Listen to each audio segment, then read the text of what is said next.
that's going on all around, and the coming and going and the demands and the crazy phone calls and so forth. Beverly was one who held it all together. She held me together on so many occasions. I would say it's possible, I was thinking about this just this morning, I think Beverly may know more about our family than anybody else.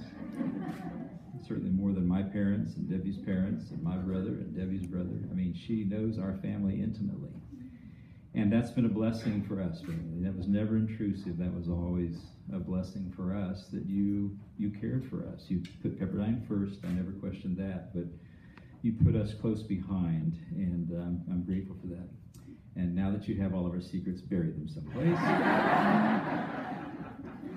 I would say that another thing that those of you, and we can't let all of you speak today, but if you did, so many, I think, would touch on the deep sense of caring and concern that she expressed. She knew about the joys in your lives, and she knew about the sorrows in your lives, and she cared about those. And she kind of kept a finger on the pulse of the rhythms of this community, and the births and the deaths and the marriages and all the things that become a part of an institution. And when you were a part of an institution for 3 decades, that's a lot of history, and that's a lot of good memories.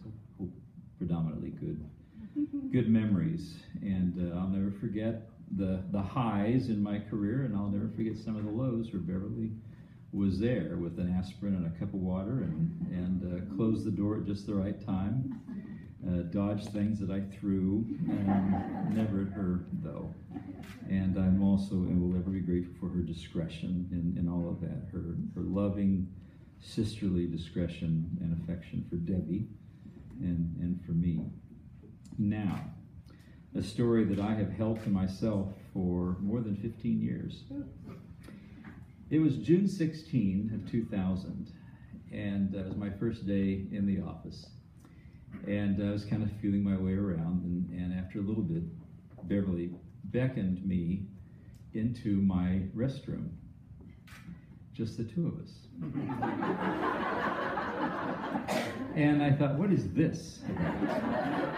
And she said, you know, sometimes it gets a little stinky in here. And she took me over to the toilet, and she showed me a little knob on the side that I could pull out, and it would circulate air. She said, this makes it much better. I was thinking, so is that the reputation that precedes me? Is this something perhaps about David Davenport I did not know? Or am I working with an obsessive compulsive freak? That's it? Okay, I've always wondered. I've never told anybody that story, I don't think. But I thought with just 2 or 3 of your friends here, today was the day. Do you remember it? No. It is absolutely true. And then you said something like, was your father a contractor? Oh, yeah. Yes. Yeah, he said, my father was a contractor. I thought, okay. So she taught me a lot of very important things in my life. And anyway, we want to hear from Beverly, and you can do it. You can do it. Speak from the heart, and just come. Hmm? Well, I just did. I spoke right from the toilet. Come right on in here. Welcome to the microphone, our dear friend, Beverly.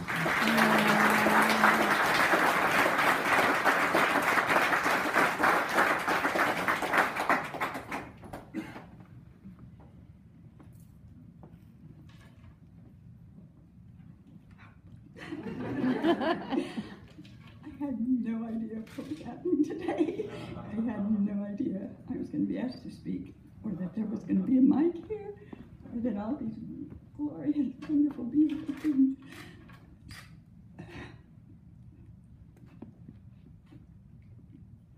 I told them I needed a pill to help me, that I would be a puddle. And I don't know where to begin, I honestly don't. It's just been such a blessing in life.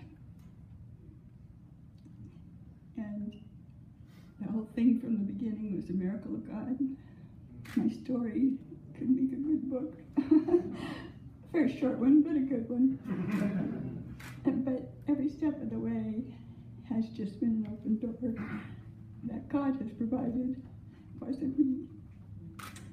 And I'm grateful.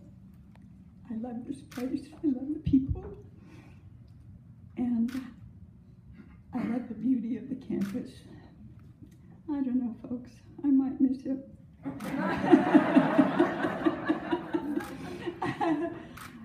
I am overwhelmed by all of you coming, and I thank you from the depths of my heart. I never expected it. I'm so grateful to my family. If you know me, you know I love them. And I love the people in my office. I just love you. I do. And I didn't know Andy knew as much as he knew about me. As far as the caring part. But anyway, I appreciate so much the words. Tammy, oh my gosh. I thought she was going to hate me forever when I walked in the office that day. But as she said, we became incredible friends and had fun. Oh, I just could name every one of you and say a little special why. I am so grateful to you. And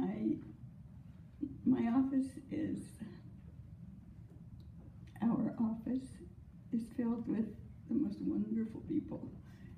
And I'm so thankful that Cindy is going to be sitting in my chair now. And it's going to be a really,